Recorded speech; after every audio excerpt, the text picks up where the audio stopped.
السلام علیکم محترمو دوستانو، په دې هیله چې ټول روغ او جوړ وئ او د ښه صحت خاوندان وئ. دوستانو بیا هم حسب الله مقدس یم د کامن ګاید عمومي لارښود د یوټیوب چینل څخه. دوستانو په نننۍ ویډیو کې موږ راځو یو بل نوی کورس ته چې د انګلیش ګرامر د زده کړې کورس دی او ډیری دوستانو له ما څخه غوښتنه کړې وه تر څو د انګلیش ګرامر یو کورس جوړ کړم. نو دوستانو د هغه ملګرو او دوستانو غوښتنه به هم پوره شوې وي او د انګلیش ګرامر یو مکمل کورس به هم یوټیوب ته اپلوډ شوی وي. نو دوستانو د درس تر مخه زموږ د کامن ګاید عمومي لارښود چینل په اسلامي برخه کې، همدارنګه د انګلیش ګرامر په برخه کې او د مکتب د مضامینو په برخه کې چې په هغه کې ریاضي، فیزیک، کیمیا د دې تدریس دی او همدارنګه د یوټیوب د زده کړې په برخه کې او همدارنګه د فیسبوک په برخه کې، د موبایل په برخه کې، په هره برخه کې ځان ته کورسونه لري او په هره برخه کې زده کړې لري. نو هیله ده دوستانو زموږ د یوټیوب چینل در سره سبسکرایب کړئ. نو دوستانو راځو د درس په لور. او یوه خبره دوستانو، خپله د انګلیش ګرامر ما د ابتدا څخه شروع کړی دی د دې لپاره چې یو مکمل کورس شي. نو ما له ابتدا څخه شروع کړې ده. راځو درس ته دوستانو. ژبه، لومړی ما د ژبې تعریف راخستی دی چې کله چې یوه ژبه مطالعه کوو نو خپله دغه ژبه وپېژنو، د ژبې په تعریف باندې پوه شو. ژبه یا په انګلیش کې لانګویج، ژبه د پوهولو او راپوهولو یوه وسیله ده. ما یې لنډ تعریف کړی دی. کولی شو د ژبې لپاره اوږده تعریفونه هم راواخلو، خو ما یې لنډ تعریف ورته راخیستی دی او ټول تعریفونه دوستانو ما خلاصه راخیستي دي تر څو له دې څخه فهم په اسانه سره وشي. نو language is a social instrumental which is used for understanding، یعنی ژبه د پوهولو او راپوهولو یوه وسیله ده. راځو دوستانو ګرامر ته. کله چې موږ د یوې ژبې ګرامر مطالعه کوو نو باید په دې باندې پوه شو ګرامر په معنا باید په خپله پوه شو چې ګرامر د څه لپاره مطالعه کوو. د ګرامر معنا ژبپوهنه ده. نو ګرامر د یوې ژبې د علمي مطالعې څخه عبارت دی. Grammar is the scientific study of a language، یعنی ګرامر د یوې ژبې د علمي مطالعې څخه عبارت دی. راځو دوستانو توری پیژنو.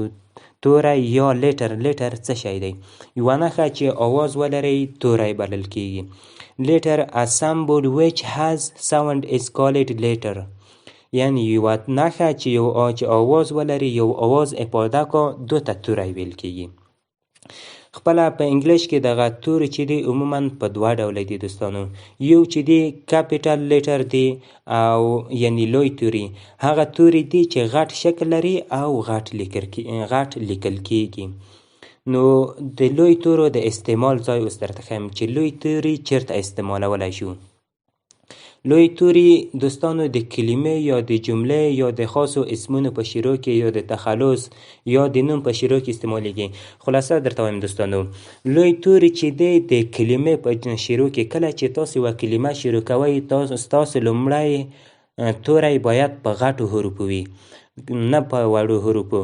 او کله چې جمله شروع کوئ، کله چې فاعلي ضمیرونه لیکئ، لقب لیکئ، اسم لیکئ، هر څه چې لیکئ دوستانو، نو یعنی مطلب د یوې کلمې د شروع توری باید په لویو تورو وي.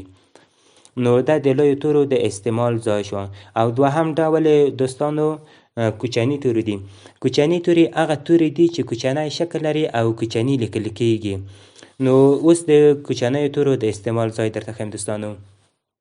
کوچني توري چې دی د کلمې لومړی توری، خو ما مخکې هم درته ویل چې لومړی توری په غټو لیکل کیږي او نور ټول توري باید څه رقمي کوچني ولیکل شي.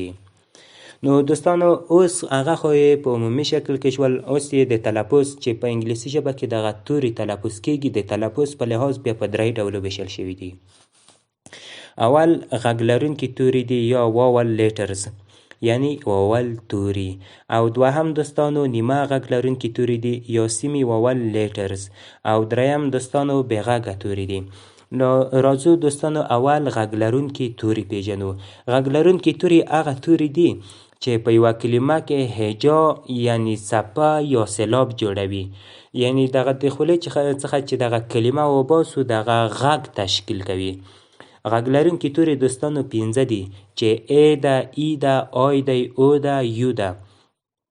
نو اوس د غږ لرونکو تورو نقش په یوه کلمه کې درته ښیم دوستانو. په انګلیسي کې هره کلمه حد اقل باید یو غږ لرونکی توری ولري، د دې لپاره چې تلفظ شي. بې د غږ لرونکي توري څخه د انګلیش هیڅ کلمه نشو تلفظ کولی. لکه تاسو دلته وګورئ دوستانو، ما لیکلي دي RNG. نو له دې څخه غږ لرونکي توري ویستل شوي دي، نو ته یوازې همدومره ویلی شوي چې وایو چې RNG، دا نور نشو تلفظ کولی. خو دلته تاسو وګورئ په اورنج کې او ای او ای غږ لرونکي توري چې ما کله ورته اضافه کړي دي، دې ته یې آواز ورکړی دی او ری. ګورئ دوستانو دغه آر چې شولو په ای باندې یې آواز پیدا کړلو. نو دا د غږ لرونکو تورو نقش و په یوه کلمه کې چې دغه غږ لرونکي توري په یوه کلمه کې کوم نقش لري، او هغه کلمات چې په غږ لرونکو تورو شروع شوي وي. نو دغو لپاره د ان د تعریف د توري څخه استفاده ورته کیږي دوستانو. لکه ان ایپل. په ایپل کې دوستانو تاسو وګورئ، ایپل چې دی په ای باندې شروع شوی دی، ای یو غږ لرونکی توری دی. نو ما درته ویل چې هغه کلمات چې په غږ لرونکو تورو شروع شوي وي، دغو لپاره د ان څخه استفاده کوو، لکه ان ایپل. او هغه کلمات چې په بېغږه تورو شروع شوي وي، دغو لپاره د ا څخه استفاده کوو، د ا د تعریف توری ان او ا. او بل دا دی دوستانو چې بیا به وروسته دوستانو کې دا هم درته په وروسته درسونو کې به انشاءالله د دا د تعریف توری هم درته وپېژنم، خو اوس ا او ان د تعریف توری پېژنو چې چیرته استعمالیږي. نو ا چې دی دوستانو د هغه کلماتو په شروع کې استعمالیږي، هغه کلمات چې په بېغږه تورو شروع شوي وي، نو د ا د تعریف د توري څخه ورته استفاده کیږي. لکه ا بوک. دلته تاسو وګورئ دغه کلمه چې ده دوستانو په بېغږه توري په بي باندې شروع شوې ده، نو د دې لپاره مو د ا د تعریف توري څخه استفاده وکړه. دوهم دوستانو نیمه غږ لرونکي توري دي. نیمه غږ لرونکي توري چې دي دوستانو W او Y، یعنی دوه نیمه غږ لرونکي توري لرو، W او Y. نو نیمه غږ لرونکي توري ولې ورته ویل کیږي، دلیل یې څه دی دوستانو؟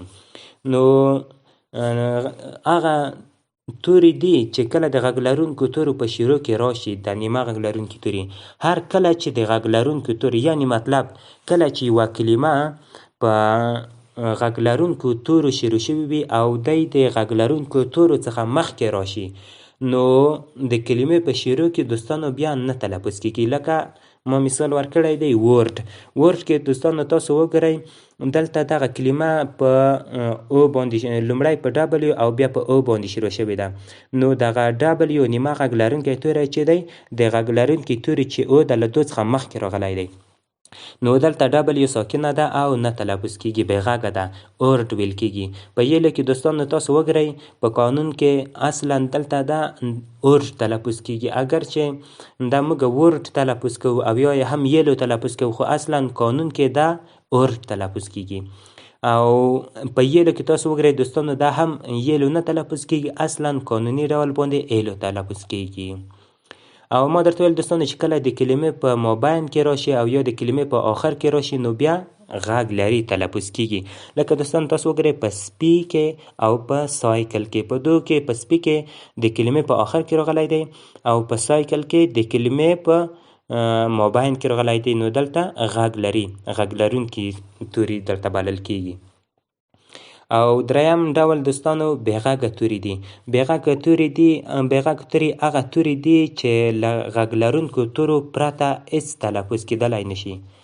نو دوستانو د بېغږه توري زه تاسو ته یوه مکمله ویډیو جوړه کړم او بېغږه توري به انشاءالله مکمل پکې در وپېژنم چې چیرته بېغږه دي او ولې بېغږه دي. نننۍ ویډیو همدومره بس ده دوستانو.